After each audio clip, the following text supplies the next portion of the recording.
చక్కెర లేకుండా కాఫీ తాగుతున్నారా? అయితే ఈ వీడియో మీకోసమే స్కిప్ చేయకుండా చివరి వరకు చూసేయండి. ముందు ఇవి తెలుసుకోండి, మీకే మంచిది. చక్కెర అనేది అధిక క్యాలరీలతో కూడిన పదార్థం.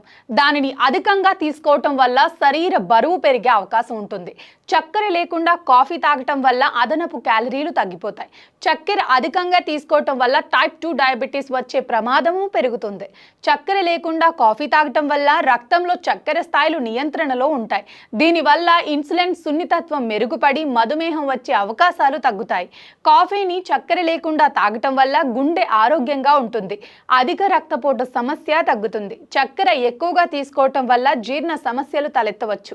చక్కెర కలిపి తాగితే కెఫెన్ ప్రభావం కొంత మేరకు తగ్గిపోతుంది. కాబట్టి చక్కెర లేకుండా కాఫీ తాగితే మెదడు చురుకుగా మారుతుంది, ఏకాగ్రత పెరుగుతుంది.